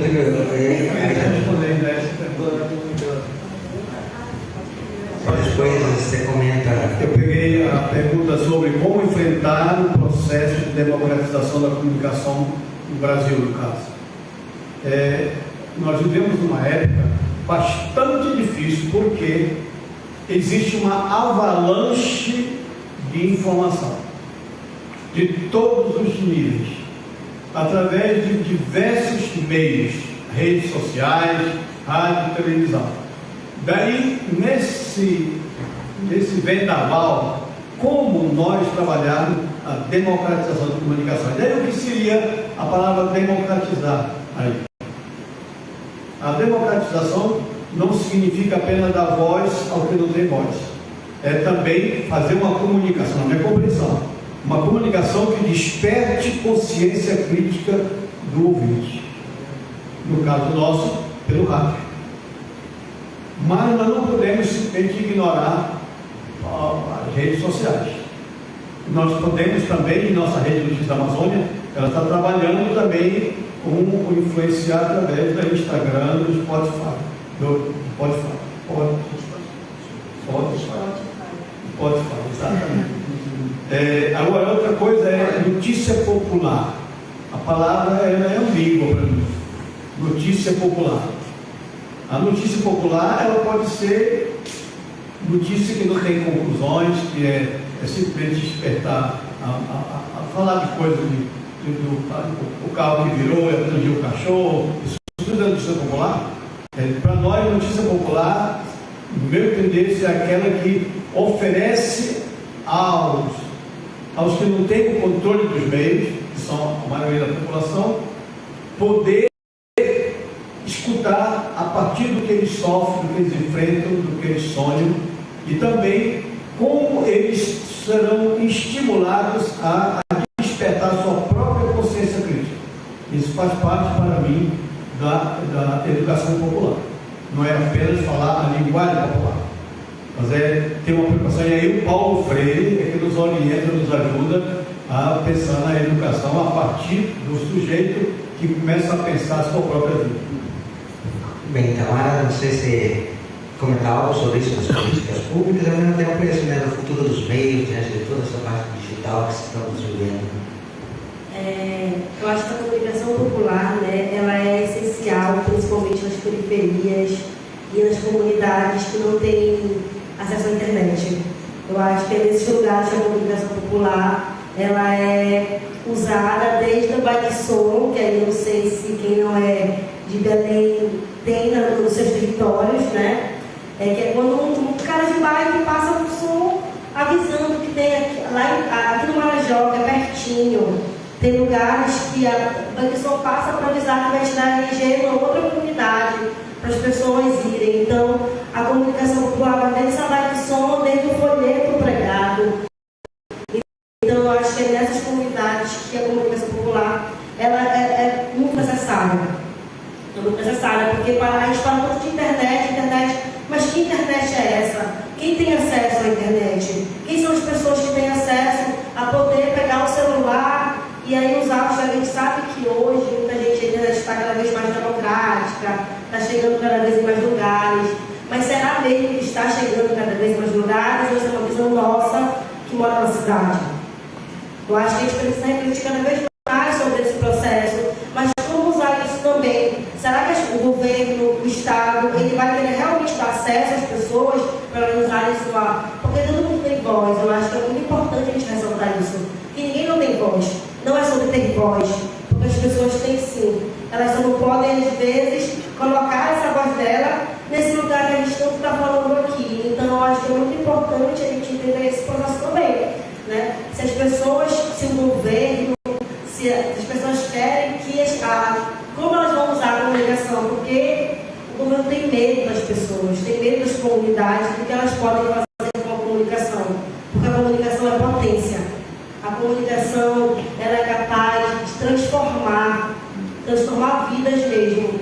E aí eu acho que é muito importante a gente debater a comunicação popular. Eu sou suspeita para falar que desde a minha graduação eu estudo comunicação popular. Né? Desde o meu trabalho de conclusão de curso que eu falo sobre comunicação popular, porque eu vim desse espaço de comunicação, criei um coletivo ainda na universidade, ainda na faculdade, sobre comunicação popular e como usar essas narrativas para que a gente possa escrever dentro de um fanzine, de um cartaz, de um boca a boca, de uma rádio comunitária. O meu pai, ele quase foi preso porque tinha uma rádio comunitária e a polícia invadiu a Rádio Cidadania FM, que era aqui na Terra Firme, que durou anos. Então, eu acho que é muito importante a gente colocar essa rádio na feirinha e sim avisar que vai ter RG, avisar que vai ter consulta médica, avisar que vai ter qualquer outra coisa, porque as pessoas precisam ter acesso à comunicação. E aí, nesse processo de internet, de avanços, de tecnologia, desse lugar, agora precisamos usar para o nosso lado, né? Como usar essas tecnologias dentro do TikTok, né? Que agora eu acho que é a rede social que é mais usada, né? Para informar e para dizer que a gente o que está acontecendo na Amazônia, as atrocidades que estão acontecendo na Amazônia. Então, se a tecnologia e o que a gente chama de progresso está usar isso como aliados nossos, né? Mas não podemos esquecer da nossa vizinha, que às vezes não tem acesso, não podemos esquecer das pessoas que não têm acesso e não esquecer da comunicação popular. Por mais que avance a tecnologia, as pessoas ainda continuam existindo e nós continuaremos existindo. Muito bem, obrigado. Damos outra forte aplauso para animar esse povo, né? Vai fazer nossas perguntas, né? Então passo a palavra ao companheiro, depois a Aura. Não sei se tem mais alguém que quer fazer alguma pergunta, algum comentário. E já vai preparando aí os últimos 20 minutos para a gente concluir. Bueno, muchas gracias. Muy buenas tardes para todas y todos. Realmente agradecer por este espacio, porque es un espacio sumamente importante en el cual debería estar aquí las 9 banderas de los 9 países, o al menos los estamos en este momento aquí. Vengo de delegación de Colombia. Mi organización es la Vicaría del Sur, Arquidiócesis de Florencia, es una organización de la Iglesia Católica. Pienso que realmente ese es mi sentir, que un espacio tan importante haya pues tan poca participación, ya que la comunicación es vital y hay una esencia. Considero que la esencia es esa fe de aquel que hace de lo imposible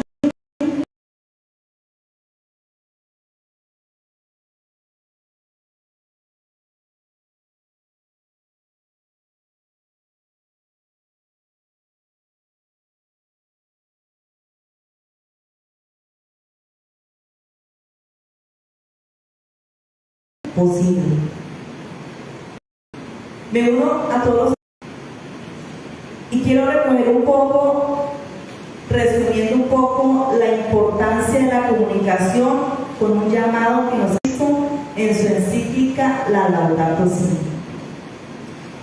En ella nos dice que la urgente necesidad de proteger nuestra casa común incluye unir a toda la especie humana en la búsqueda de un desarrollo sostenible e integral. Es un llamado contundente que nos invita que sin distinción de credo, de color, de política, es una sola unidad para que realmente busquemos como ese medio de comunicación que nos va a ayudar a realmente buscar unas alternativas para esta Panamazonía. Pregunta para todos. ¿Cuáles son las propuestas concretas que ustedes consideran que permiten fortalecer la coordinación, la organización en nuestra Panamazonía de estos 9 países? ¿Cuáles son esas propuestas? Porque yo creo que esto es como un abrebocas, ¿no? Esto es como un abrebocas y que realmente nos permita cada día más avanzar, como ustedes lo decían, a buscar una unidad. Porque la comunicación es sumamente importante. Y la comunicación no está solamente por un aparato. La comunicación también va en nuestros gestos, en nuestras miradas. Entonces, sí me gustaría que cada uno nos diera una o dos propuestas concretas para fortalecer algo que es sumamente importante y que nos une en esta bella y hermosa Panamazonía. Gracias. Bueno, gracias a ti. Meu nome é Araceli. Muito obrigado, de verdade, desde Colômbia, da experiência. Aura, queria comentar algo. Ya. Quería decir algo de eso, que la política pública de comunicación... Ahora, para que la gente que está acompañando pueda escuchar, si no, gracias. Pero despacito, vamos. En Colombia creo que es mejor mirar la política pública de comunicación desde la cultura. Creo que nuestro Ministerio de Cultura tiene más consolidado unas políticas, unas líneas programáticas, unos programas desde la Dirección de Comunicaciones. Hoy se llama Dirección de Cine, Medios Audiovisuales e Interactivos. Vamos a ver, Pedro y su ministra actual, cómo la van a llamar y en qué se va a convertir, pero sí quiero decirte que el Ministerio de Cultura ha apoyado muchos de los procesos, por ejemplo, de los que habla Sonia, ¿sí? Por lo menos en su Dirección de Comunicaciones. El Ministerio de las TICs en este momento pues está dedicado a regular el espectro electromagnético y otorgar o quitar licencias en las radios comunitarias. Creo que eso quería decirte, que la línea de entrada es explorar, indagar, escarbar en las nuevas políticas de cultura que tengamos. Eso. Muchas gracias, Laura. Muchos aplausos. No sé si tem mais alguma pergunta, algum comentário. Porque agora já passamos a ronda final, ¿sí? Para que puedan também inspirar-se com a pergunta que hizo a companheira, ¿sí? ¿Cuáles são as propostas concretas para fortalecer essa comunicação na Panamazônia dentro de todos os aspectos? São as propostas concretas, né, para fortalecer a comunicação nessa Panamazônia? En todo caso, gracias por la pregunta. Yo quisiera unir a la palabra propuesta la otra palabra que es realidad. Porque ya no es, si bien hay que seguir buscando las propuestas y siempre las habrá, sin embargo, tampoco ya creo que estamos también en un periodo de realidades. ¿Y cuáles son esas realidades? Que en América Latina ya existe un trabajo de organizaciones desde hace muchísimos años que actúan de manera articulada a través de redes de comunicación. Y entonces esa es una realidad, que ya América Latina está haciendo sentir su voz, que es el pueblo, es el campesino, el obrero, el estudiante, toda aquella persona que no tiene las posibilidades de hablar o los invisibilizan en esos otros medios, hoy tienen sus propios medios donde dicen yo también tengo palabra, y la palabra es cambio y transformación. Entonces ya es una realidad. Y propuesta, hay que seguir tejiendo toda la mayor posibilidad de redes. En este foro social no solamente está ANER, que es una red de redes de América Latina, de toda América Latina y el Caribe. Somos experiencias de comunicación que desde hace 50 años venimos trabajando en toda América Latina y el Caribe, desde el Río Grande hasta la Patagonia, como dice nuestro eslogan. Pero sabemos que no es suficiente. Aquí está la verdad, aquí están los compañeros y compañeras de la Asociación Minga, y en fin, hay un conjunto, la red de noticias, que aunamos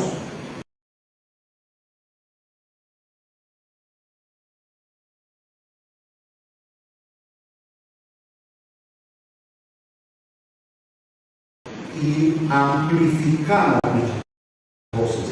En este momento estamos acá unos cuantos, pero allí, y me dijo usted, señor, amigo, amiga, que nos está escuchando, hay miles y cientos de personas que a través de nuestros medios de comunicación nos están viendo, pero tenemos esa arma, ese instrumento por donde estamos dirigiendo la cantidad de audiencia que en estos momentos está. Gracias, Hugo. Sí, yo creo que en la misma línea es importante saber que no estamos empezando de cero.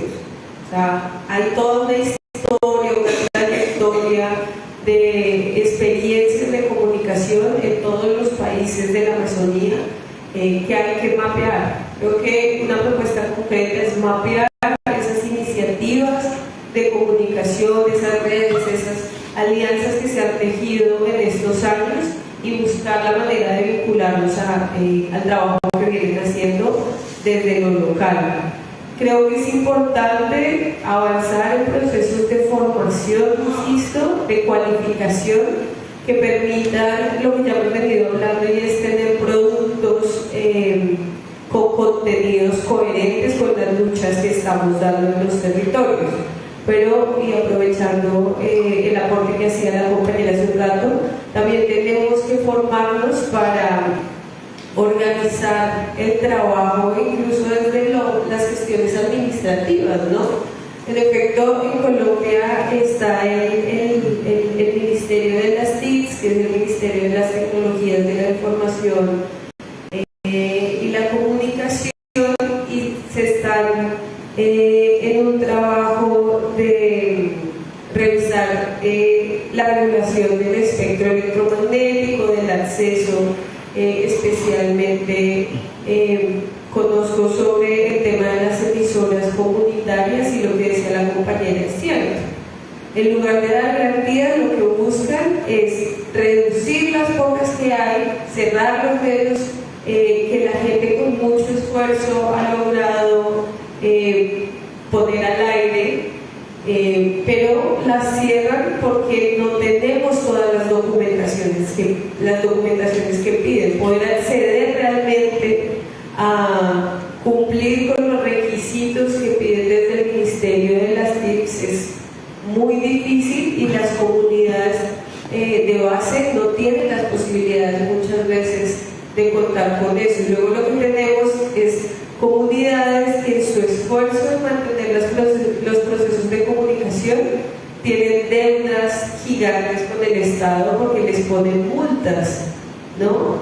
Incluso se han hecho señalamientos de emisoras, ¿verdad? Eso es supremamente complicado y funciona igual en el Ministerio de Cultura. Por supuesto, el Ministerio de Cultura ha tenido una apertura mucho mayor, pero realmente los procesos de comunicación que logran acceder a los proyectos que desde el Estado colombiano se agencian para el tema comunicativo son muy pocos, son reducidos, porque se pide tener una estructura muy robusta para cumplir con lo que solicitan. Si nosotros no empezamos a caminar en eso, en organizar un poco el ejercicio comunicativo desde la práctica y desde las posibilidades concretas de acceder a la poca financiación que hay para el tema comunicativo, tanto de los estados como de agencias, ¿no? Realmente la posibilidad de acceso a la financiación para el trabajo comunicativo es difícil para las comunidades de base por todo lo que les solicitan. Entonces es importante tener escuelas que no solo sea aprender cuáles son los planos de la fotografía o cómo se prende y se apaga una cámara, sino que podamos lograr un equilibrio de formación de lo técnico, por supuesto, lo político y el tema de gestión y de incidencia, que es muy importante. Propostas, pode repetir, por favor, pergunta? São as propostas concretas, né, para fortalecer essa comunicação na Panamazônia. Eu acho que para iniciar, antes de propostas concretas, eu acho que lembrar que a comunicação é coletiva, né? Não se faz comunicação sozinho. E para mim, nesse espaço de Amazônia, enquanto mulher preta periférica, eu acho que a gente precisa escurecer a comunicação, né? A gente precisa deixar a comunicação com as pessoas pretas, quilombolas, indígenas, e eu acho que essa é uma proposta concreta para que a gente realmente possa ouvir quem são as pessoas que estão falando, porque não adianta, né, a história ser de uma pessoa preta, mas quem está escrevendo é uma pessoa branca.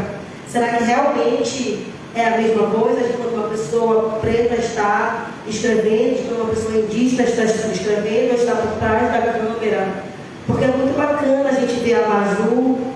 A Maju é uma jornalista brasileira, apresentadora na TV Globo. É muito lindo ver ela na bancada do jornal. É óbvio que é uma conquista. Mas quem será que está por trás? Será que tem pessoas pretas por trás construindo essa história? Será que ela consegue, com facilidade, entrar com pautas, narrativas dentro da TV? Então, a proposta para mim, na minha concepção, é primeiro escurecer esse espaço, deixar ele colorido, diverso.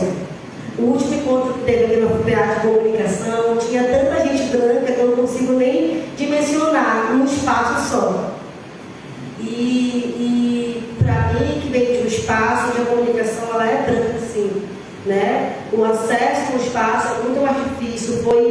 Não faz nem um ano que a gente teve a pessoa preta apresentando um jornal com black. Então, acho que as propostas concretas, ela tem que ser a partir disso, a partir desse espaço, onde a gente vai ter realmente diversidade, onde vai ter uma comunicação diversa e potente, não só pessoas contando histórias de outras pessoas, mas essas pessoas vão estar também escrevendo com a câmera, fotografando, filmando, fazendo o que elas gostam, mas elas também vão estar nesse espaço de escrita ou de qualquer outra coisa que elas possam sentir à vontade. Então, acho que é isso. Eu vou complementar só com um acréscimo de proposta. Que nós estimulemos as criações de rádios comunitárias. Mas não só criar rádio, mas nos comprometer também de capacitar os comunicadores populares das rádios comunitárias. Para ver na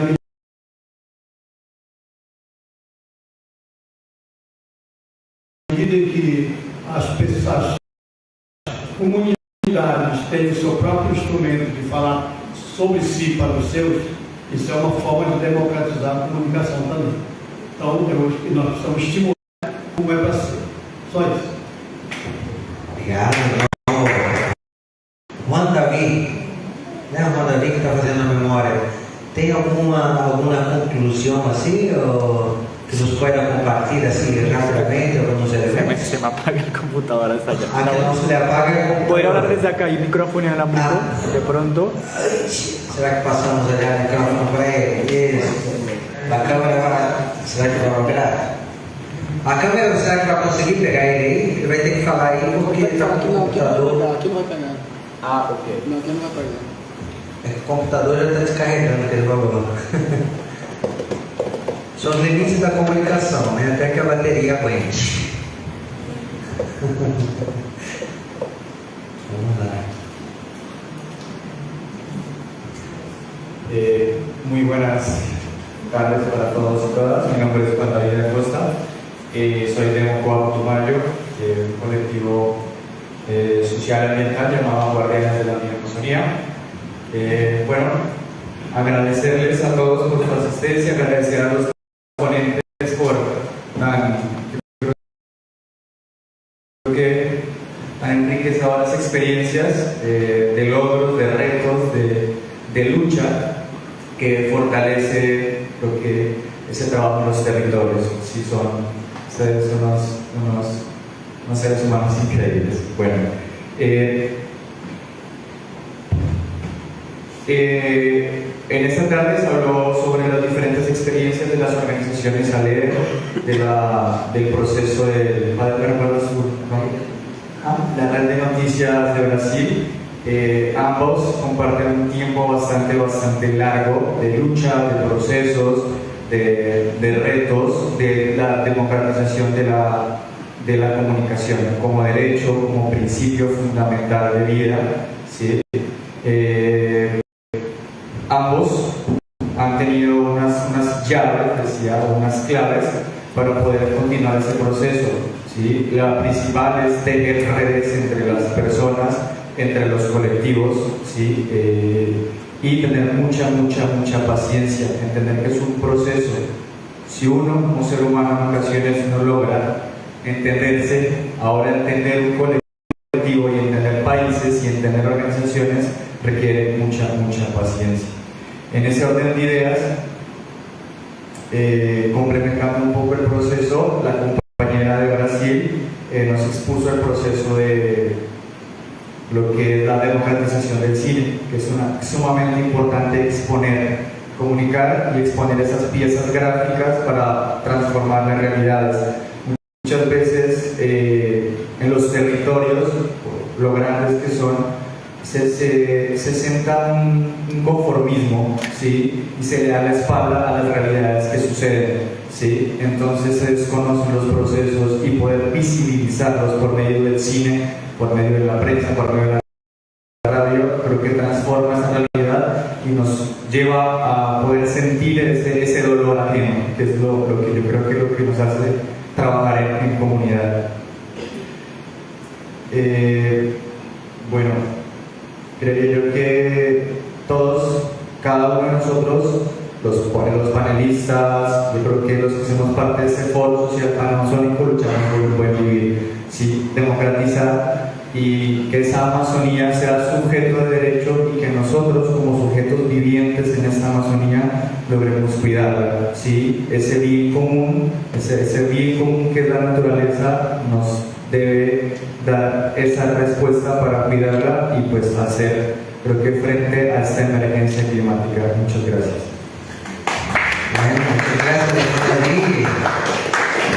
Ahí tiene muchas otras páginas, ¿sí? Isso vai servir muito, sem dúvida vai servir muito. Você também que nos está acompanhando aí, siga enviando os seus comentários, né, suas propostas. Isso muito vai chegar amanhã, né, no documento final também, essas propostas concretas de como chegar adiante esse documento de Belém que está sendo preparado. E mande a sua sugestão, sua sugerência e tenhamos certeza que vamos caminhando juntos. Sim? Bueno, es lo único que yo puedo aportar como joven, como consumidor. Aquí para que... Puedes aportar mucho. O sea, por ahora, porque como dijo Sonia, y como dice mucha gente, no es solamente lo que uno quiere decir, aportar, sino saber cómo. Pero sí he notado que, a pesar de la formación que tengo, de saber lo que me están dando, generalmente yo, por lo menos vamos a la parte más sencilla, los libros. No sé si a muchos les pasa.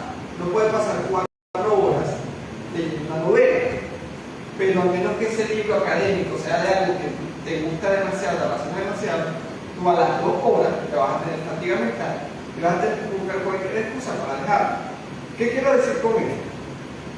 Que hay que ver el lenguaje. O sea, yo siempre uso un lenguaje como que muy simplón, porque la gente, la mayoría, no va a querer que tú le hables por tecnicismo, no le vas a querer que le des todo un contexto, porque su realidad es muy pequeña. Y no es caernos en el conformismo, sino que si buscamos a la gente, culturizarla de una forma, con todo lo que nos culturiza nosotros, nos vamos a perder. Y quizás por eso es que también los medios occidentales y orientales también, yo creo que todos esos medios de Oriente han podido seguirse manteniendo la hegemonía, porque han sabido cómo mantener dependiente a las personas, han sabido ir evolucionando el lenguaje, evolucionando su contenido según lo que quieren las masas, porque trabajamos para las masas y tenemos que saber cómo hacer que ese mensaje llegue a ellos. Y como un ejemplo muy concreto, la gente, antes de las elecciones en Colombia, importante mucho, no quería saber nada, o sea, estaban aterrorizados por Petro y todo lo demás, pero cuando ganan, y entonces en YouTube le pasan memes que lo hacen ver como alguien, como un buen ganador y salta como un mal perdedor y todo eso. Entonces ya no aborrecían tanto a Petro, sino que avanzaban más al perdedor, porque la propia gente se encargó de transmitir el mensaje de una forma adecuada. O sea, creo que nuestros mejores profesores son nuestro público. Lo que quiero decir. Creo que Bueno, importantísimo comentario. Agradecemos de verdad y sin duda muchas cosas más tendremos para decir. Pero se nos va y el FOSPA sigue caminando. ¿Sí? Estamos ahí. 10º Fórum Social Panamazônico. Essa foi a mesa número 8, el derecho a la comunicación, retos y apuestas del comunicador desde para la Amazonía. Agradecemos a Hugo Ramírez de Ecuador, de ALER, Sonia Cifuentes de la Asociación Minca de Fósforo Colombia, Heriberto Sena aquí, presidente Tamara Mesquita, de Terras y Movimientos aquí de Brasil, por el